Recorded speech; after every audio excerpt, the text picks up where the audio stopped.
Hello, അപ്പോൾ ഇന്നൊരു mini vlog എന്ന് വേണമെങ്കിൽ പറയാം കേട്ടോ. നമ്മുടെ ഫസ്റ്റ് ഡേ ഇൻ കാനഡ എങ്ങനെയായിരുന്നു എന്ന് ഞാനും വളരെ എക്സൈറ്റഡ് ആയിരുന്നു കേട്ടോ.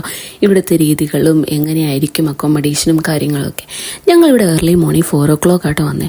അതിനുശേഷം ഞങ്ങളുടെ ഒരു ഹോളിഡേ ഇൻ എക്സ്പ്രസ് എന്ന് പറഞ്ഞൊരു ഹോട്ടലിലായിരുന്നു റൂം ബുക്ക് ചെയ്തിരുന്നത്. അവർ തന്നെ വണ്ടി അറേഞ്ച് ചെയ്തിട്ടുണ്ടായിരുന്നു, ഞങ്ങളെ പിക്ക് ചെയ്ത് റൂമിലെത്തിച്ചു കേട്ടോ. അപ്പം ഈ റൂമിൻ്റെ ആംബിയൻസും കാര്യങ്ങളൊക്കെ എനിക്ക് ഒരുപാട് ഇഷ്ടപ്പെട്ടു. ലൈറ്റിങ്ങിൻ്റെയൊക്കെ സെറ്റിങ്സ് ആയാലും ഫർണിച്ചർ അറേഞ്ച് ചെയ്തൊക്കെ ആയാലും നമുക്കത് കാണുമ്പോൾ തന്നെ പ്രത്യേക ഒരു ഫീല് തോന്നും കേട്ടോ. അവിടെ ഒരു ബാൽക്കണി ഉണ്ടായിരുന്നു. നോക്കിയപ്പോൾ മഞ്ഞ് വീണ് കിടക്കുന്ന കുറച്ച് പ്രദേശങ്ങൾ അല്ലെങ്കിൽ റോഡുകളൊക്കെയാണ് എനിക്ക് കാണാൻ സാധിച്ചത്. അങ്ങനെ അതാണ്ട് മോർണിംഗ് 8 o'clock ഒക്കെ ആയപ്പോൾ ഞങ്ങൾ എന്നാൽ ഫുഡ് കഴിക്കാനായിട്ട് ഇറങ്ങി കേട്ടോ. ഇത് അവിടുത്തെ കഫറ്റീരിയാണ് കേട്ടോ. ന്യൂ ഇയറും ക്രിസ്മസൊക്കെ പ്രമാണിച്ചായിരിക്കും അവിടെ കുറേ ക്രിസ്മസ് ട്രീകളും ഒക്കെ ഉണ്ടായിരുന്നു. ഫുഡിൻ്റെ കാര്യം പറയാണ്ടിരിക്കാൻ നല്ല അടിപൊളി കിടിലം ഫുഡ് തന്നെയായിരുന്നു. നമുക്ക് ഇഷ്ടമുള്ള ഫുഡ് നമുക്ക് സെർവ് ചെയ്തെടുക്കാം കേട്ടോ. ഒരുപാട് നോൺ വെജ് ഐറ്റംസും ഓംപ്ലേറ്റ്, ബ്രെഡ്, അതുപോലെ തന്നെ കോഫി വേണമെങ്കിൽ നമുക്ക് ഇഷ്ടമുള്ള രീതിയിൽ മേക്ക് ചെയ്തെടുക്കാം. അങ്ങനെ ഒരുപാട് ഓപ്ഷൻസ് ഉണ്ടായിരുന്നു കേട്ടോ.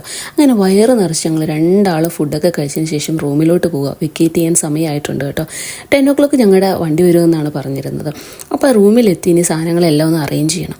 പിന്നെയും ഞാൻ ആ ബാൽക്കണിലോട്ട് പോയി. എനിക്ക് ഈ ഒരു സ്പോട്ട് ഭയങ്കരമായിട്ടും ഇഷ്ടപ്പെട്ടു കേട്ടോ. മഞ്ഞ് വീണ് കിടക്കുന്നത് കാണാൻ പ്രത്യേക എന്തോ ഒരു സുഖം എനിക്ക് തോന്നി.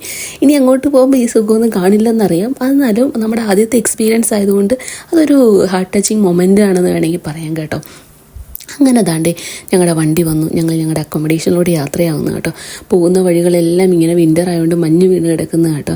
അപ്പോൾ അതൊക്കെ കാണാൻ ഒരു പ്രത്യേക ഒരു ഭംഗിയുണ്ടായിരുന്നു. എനിക്കാണ് വലിയ തണുപ്പൊന്നും ഫീൽ ചെയ്യുന്നില്ല. ചിലപ്പോൾ എൻ്റെ ആദ്യത്തെ ഒരു എക്സ്പീരിയൻസ് ആയതുകൊണ്ടായിരിക്കാം എനിക്ക് തണുപ്പൊന്നും തോന്നാത്തത്.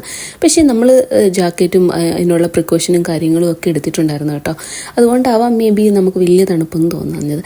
എന്തായാലും ഓവറോൾ എനിക്ക് ഭയങ്കര ഇഷ്ടപ്പെട്ടു. എൻ്റെ ഫസ്റ്റ് ഡേ ഇൻ കാനഡ എന്ന് പറഞ്ഞു കഴിഞ്ഞാൽ അത് one of the most precious moment എന്ന് വേണമെങ്കിൽ പറയാം കേട്ടോ. ഈ കാഴ്ചകളൊക്കെ കണ്ടിരിക്കാനും അത് എൻജോയ് ചെയ്യാനും ഒക്കെ എനിക്ക് ഒരുപാട് ഇഷ്ടമായി കേട്ടോ. ഒരു മെമ്മറബിൾ മൊമെൻറ്റ്സ് തന്നെയായിരുന്നു.